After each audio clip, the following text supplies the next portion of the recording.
काशी विद्वत परिषद की स्थापना के पीछे क्या मुख्य रूप से क्या उद्देश्य है? देखिए, काशी विद्वत परिषद एक स्वतंत्र शिक्षाविदों का, विद्वानों का धार्मिक संगठन है। इसकी स्थापना जो रजिस्टर्ड है वो तो 1983 में इसका उत्तर प्रदेश सरकार की सोसाइटी में रजिस्ट्रेशन हुआ, लेकिन ये पारंपरिक ढंग से जैसा अपने पूर्वजों के द्वारा ज्ञात होता चला आ रहा है कि ये परंपरा लगभग 450 वर्ष की प्राचीन परंपरा है।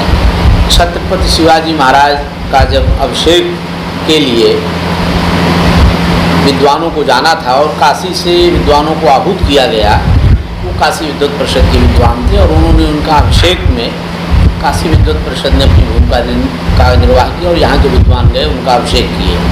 तब से ये काशी विद्वत परिषद की परंपरा अनादिकाल से चली आ रही है। लोग जैसे हमारा राष्ट्रीय स्वयंसेवक संगठन है, इसका कोई बहुत रजिस्ट्रेशन और इस तरह की चीज़ें नहीं, मौखिक ही सब चलता है। जी जी। तो एक काल तक, काफ़ी काल तक चूँकि प्राचीन विद्वान तो परंपरा थी, इस तरह की कोई चीज़ें नहीं थी, तो ये ऐसे चलता था।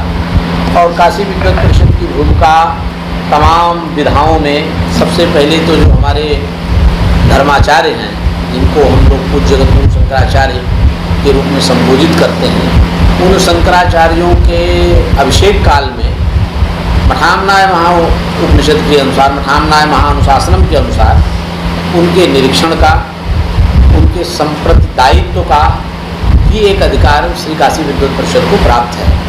और इस बात को माननीय उच्च न्यायालय ने कई बार काशी विद्वत परिषद को एक पार्टी बनाया जब कुछ शंकराचार्यों का विवाद आया, और काशी विद्वत परिषद के महामंत्री सेक्रेटरी होने के नाते मेरे से पहले जो लोग थे वो लोग उपस्थित भी हुए।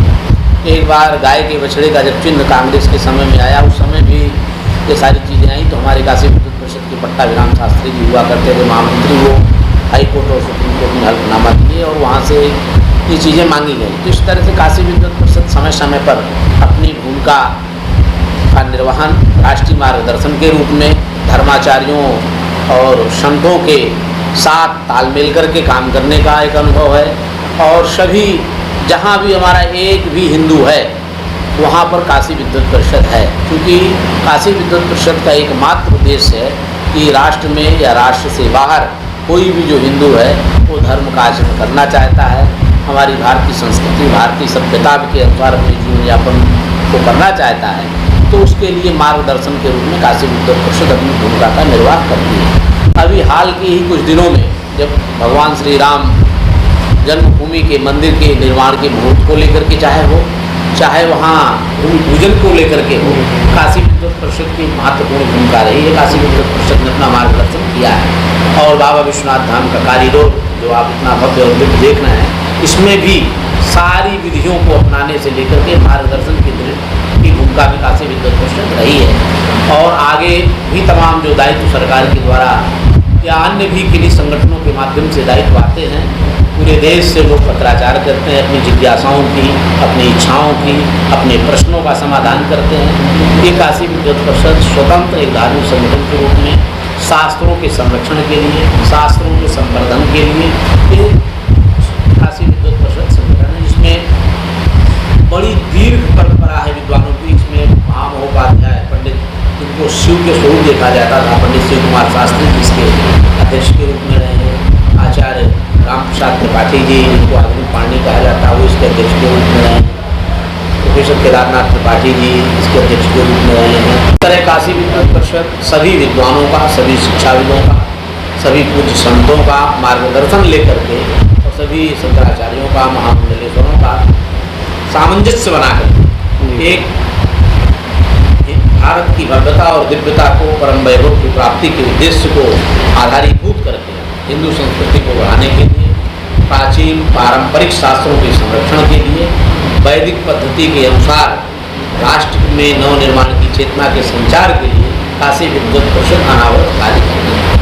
गौरवान्वित महसूस कर रहा हूँ कि संस्कृत भाषा को भी नई शिक्षा नीति में एक उचित स्थान दिया गया और यहाँ पर बैठे हुए संस्कृत के विद्वानों को इस विषय में चर्चा के लिए बुलाया गया है। हमारे प्रदेश के मुखिया योगी जी भी इसके लिए बहुत कार्यरत हैं और आगे कई योजनाएं बन रही हैं। क्योंकि ये योजनाएं बनती हैं, धरातल में आते आते थोड़ा समय लगता है, काल लगता है। हम लोगों का एक सर्वे है, हम लोगों की टीम भी सर्वे करती है।